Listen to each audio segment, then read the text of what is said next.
নমস্কার বন্ধুরা, আমি শর্মিষ্ঠা কিচেনে সবাইকে স্বাগত। আজকে আমি আপনাদের সঙ্গে একটা দারুণ স্বাদের রেসিপি শেয়ার করছি, কুমড়ো ফুলের বড়া। চলুন দেখে নিই কীভাবে বানাই। এখানে আমি কুমড়ো ফুল নিয়ে নিয়েছি। কুমড়ো ফুলগুলোকে আমি ধুয়ে পরিষ্কার করে নিয়েছি। আমি একটা পাত্র নিয়ে নিয়েছি। কুমড়ো ফুলের বড়ার জন্য আমি একটা ব্যাটার তৈরি করে নেব। আমি 2 চামচ বেসন দিয়ে দেবো।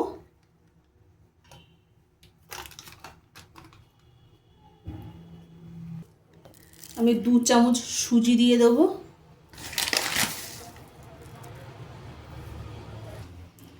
তিন চামচ ময়দা দিয়ে দেবো।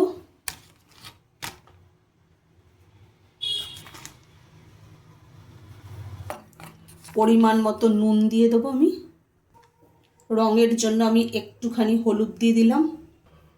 হাফ চামচ গোলমরিচ গুঁড়ো দিয়ে দিলাম। হাফ চামচ ধনে গুঁড়ো, হাফ চামচ জিরে গুঁড়ো, আর অল্প একটু গরম মশলা গুঁড়ো। সমস্ত উপকরণগুলো আমি একটা চামচ দিয়ে মিক্সড করে নেব। সমস্ত উপকরণগুলো আমার চামচের সাহায্যে মিক্সড করা হয়ে গেছে। এবার আমি অল্প অল্প জল দিয়ে ব্যাটারটা তৈরি করে নেব। আমি একবারে বেশি জল দেব না। আর আপনারা যদি এখানে বড়া বেশি পরিমাণে করতে চান, তাহলে এই ব্যাটারের যে আমি পরিমাণগুলো দিলাম আপনারা সেটা বাড়িয়ে দেবেন।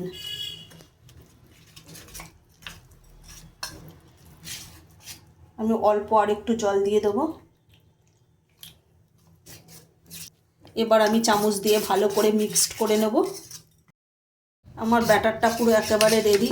ঠিক এরকম ঘন হবে, খুব পাতলাও না খুব ঘনও না। আপনারা এর মধ্যে চাইলে কালো জিরেও দিতে পারেন। আমি এখানে কালো জিরে ব্যবহার করিনি। আর যখনই বড়া এরকম ভাজবেন তখন তার মধ্যে একটু সুজি দিয়ে দেবেন। তাহলে সুজিটা দিলে বড়াটা খেতে খুব ভালো এবং মুচমুচে হবে। গ্যাসটা ধরিয়ে দিলাম। কড়াইটা আমি বসিয়ে দিচ্ছি। গরম করে নেব। আমি কড়াইয়ের মধ্যে আমি সাদা তেল দিয়ে দেবো।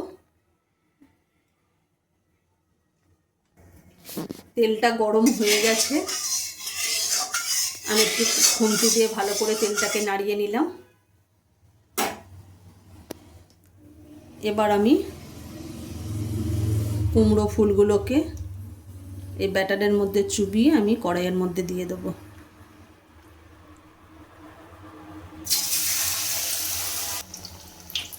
আমি একটা একটা করে কুমড়ো ফুলগুলো ভেজে নেব লাল লাল করে। দেখুন কত সুন্দর হয়েছে দেখতে। একবারে সব দিলে ভেঙে যাবে, এজন্য আমি একটা একটা করে ভালোভাবে লাল লাল করে ভেজে নেব। আমার একটা ভাজা হয়ে গেছে, এটাকে আমি তুলে নিচ্ছি। আমি তেলটাকে ভালো করে ছেঁকে নিচ্ছি, নিয়ে আমি এটাকে তুলে নিলাম। দেখুন কত সুন্দর হয়েছে আমার কুমড়ো ফুলের বড়া। আমার আর একটা ভাজা হয়ে গেছে। এইভাবেই আমি সমস্ত কুমড়ো ফুলের বড়াগুলো আমি ভেজে নেব।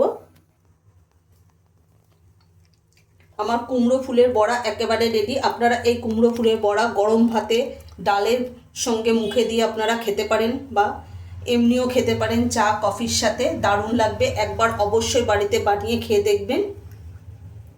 আজকে যদি আমাদের এই কুমড়ো ফুলের বড়া রেসিপিটা যদি ভালো লেগে থাকে তাহলে লাইক, কমেন্ট, শেয়ার এবং সাবস্ক্রাইব করতে ভুলবেন না। আর অবশ্যই বাড়িতে বানিয়ে খেয়ে দেখবেন।